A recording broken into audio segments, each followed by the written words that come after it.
Fala, parceria, professor Vareta na área, com a minha roupa de pular carnaval que eu não pude usar esse ano, só no que no mamãe eu quero, mamãe eu quero. Não rolou o carnavalzão esse ano, mas vai rolar o Unesp segunda fase, adiado ou não, vai rolar. E como adiou, dá tempo da gente fazer mais um vídeo trazendo dicas para a sua Unesp segunda fase, tanto para um monte de matéria, quanto para geografia. Solta a vinheta e vamos que vamos.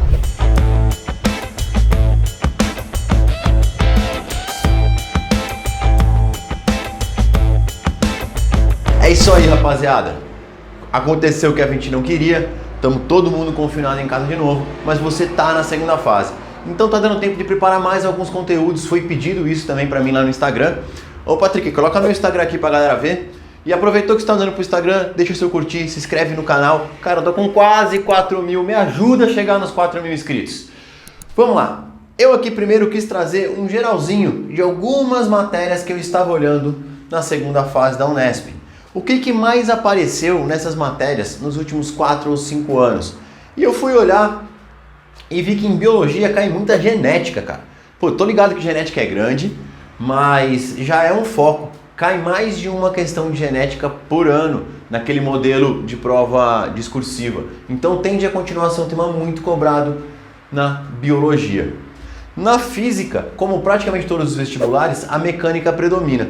Mas dentro da mecânica dá para tirar a cinemática, tem algumas áreas, mas a parte de trabalho e energia é o que normalmente é mais cobrado nos vestibulares paulistas e a Unesp não sai disso. Por que eu estou te falando isso? Para você poder focar naquelas coisas que são muito cobradas. Em história, eu peguei um tema aqui bem específico, que é o regime militar. O nome correto é regime civil militar, que vai de 64 até 85. É um tema que os vestibulares paulistas gostam de pegar e na Unesp, na parte de geografia do Brasil, é uma coisa muito cobrada. E por fim, separei umas coisas de matemática. Matemática! Cara, matemática é uma das matérias que o pessoal mais sofre.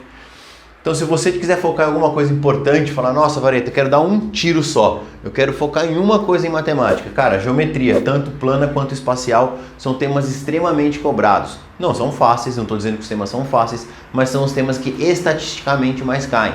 Então você vai procurar videoaula para dar uma revisada? Cara, procura ligado a esses temas. Então a minha ideia aqui é te dar um direcionamento nesse primeiro momento para você saber o que você precisa procurar estudar. Vai procurar esse exercício? Procura desses temas. Dessa forma você consegue direcionar o seu estudo para aquilo que é muito cobrado na prova da Unesp. Eu quero ver você no Inter vacinado e no Inter Unesp ainda em 2021.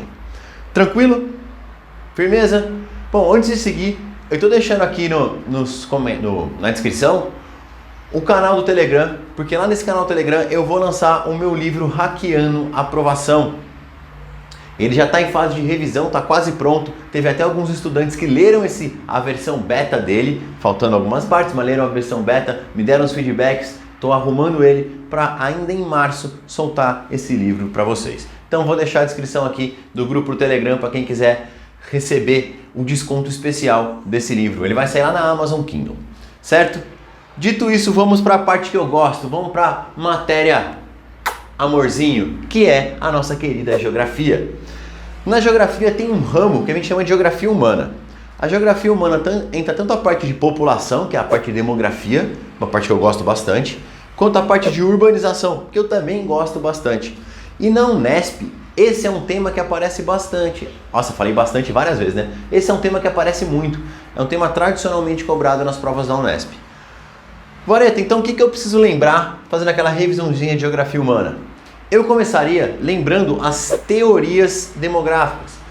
Você teve aula disso normalmente no segundo ano do ensino médio, acredito eu, e no terceirão, sobre a teoria malthusiana. Lembra lá, o século XIX, o Malthus vivendo o processo de urbanização na Inglaterra, esse processo de urbanização fazendo com que a taxa de crescimento populacional cresça muito. Ele viveu esse período de boom do crescimento demográfico.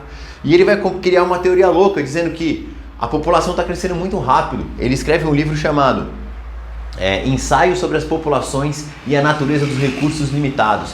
E ele vai falar o seguinte, Ele vai falar que a população está crescendo muito mais rápido que a capacidade de geração de alimentos e que em dado momento teremos crise de fome e miséria devido à falta de condição de produzir alimento para uma população que crescia demais. Por isso que ele falava que as guerras eram boas, as pestes eram boas, ajudavam a conter a população. É lógico que essa teoria não se confirmou, mas ela serviu de base para poder se pensar a questão de população daí para frente. Tanto que vai surgir na década de 60 uns novos caras, chamados de neomalthusianos. Esses neomalthusianos dos anos 60 eles já vão ter uma visão assim, ó. Eles vão olhar o mundo pós-Segunda Guerra Mundial, período de Guerra Fria, e eles vão olhar e vão falar, ó, existem países desenvolvidos e existem países subdesenvolvidos.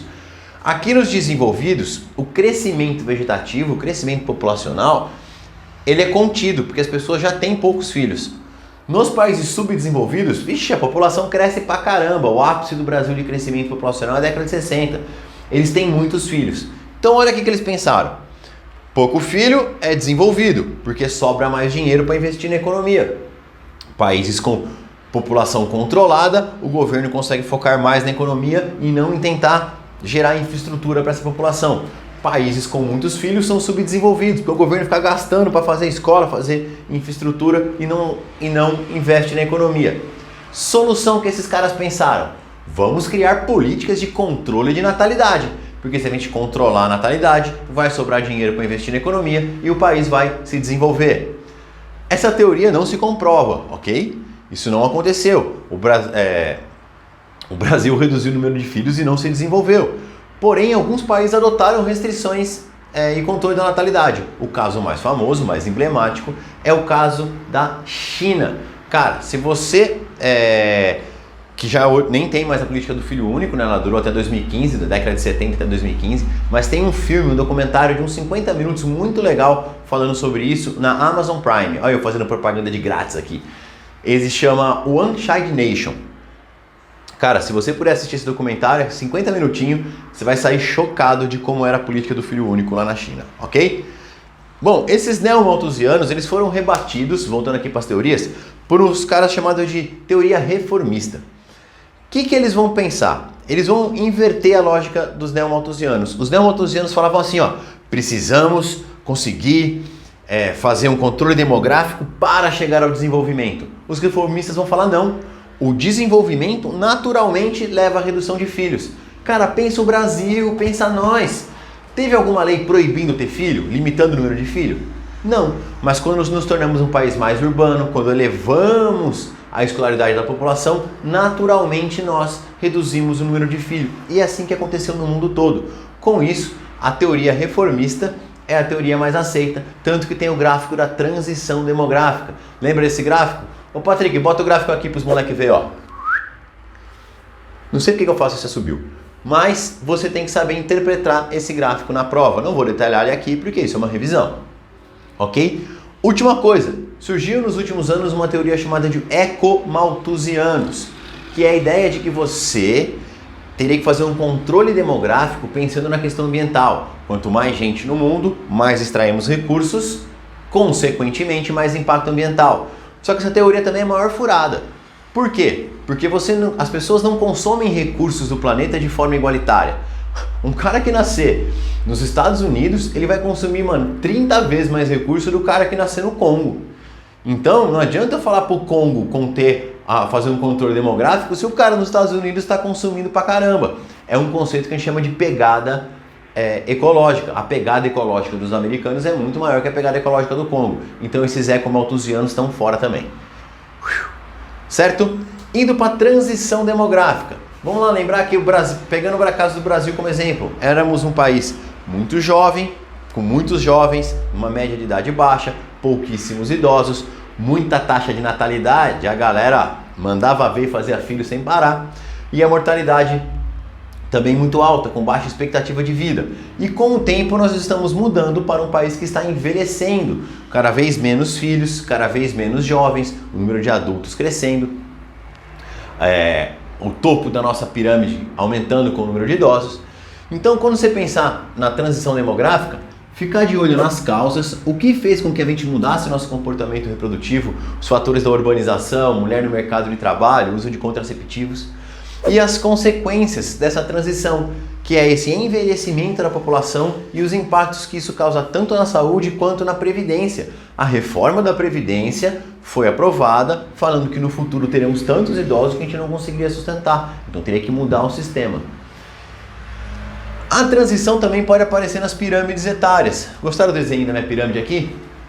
Das pirâmides etárias, tentar entender o desenho dela num período onde tem a taxa de natalidade alta, uma pirâmide típica de país, entre aspas, subdesenvolvido, tentar entender como ela fica com uma pirâmide quase invertida nos países europeus, e um conceito importante que é aquele bônus ou janela demográfica, enxergar ali na pirâmide.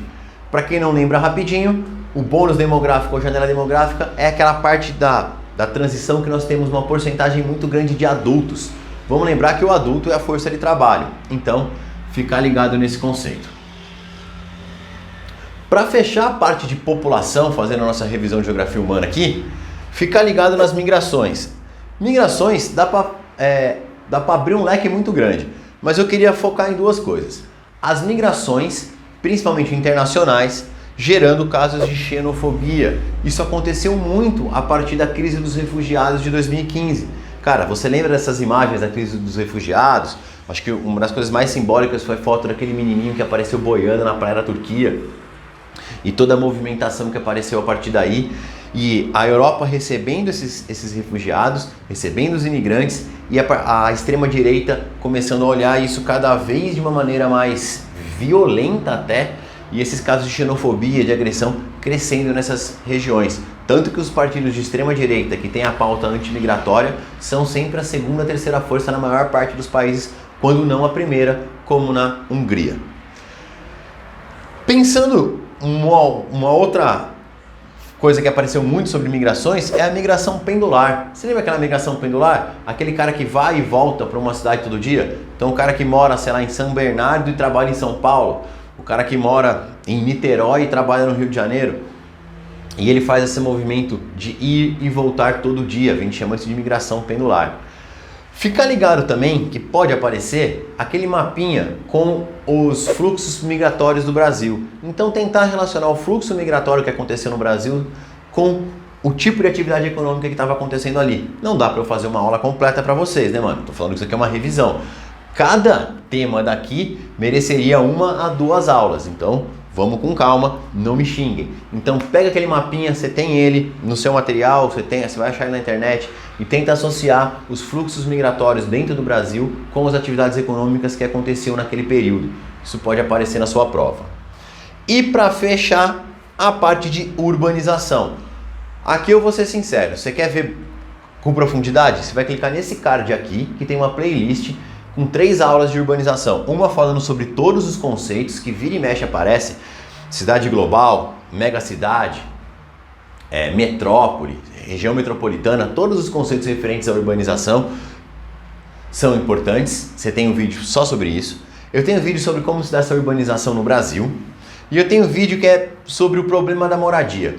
Aqui é uma das coisas que mais apareceram. É você falar sobre segregação espacial, sobre gentrificação, sobre todos esses problemas ligados à moradia no Brasil. Vamos lembrar que a base do problema da moradia está numa base econômica. Ninguém mora num lugar zoado porque quer. Você mora num lugar zoado porque você não tem dinheiro para morar num lugar melhor. Então as desigualdades econômicas existentes no Brasil, o alto desemprego, a baixa renda vai estar muito ligada ao problema da moradia.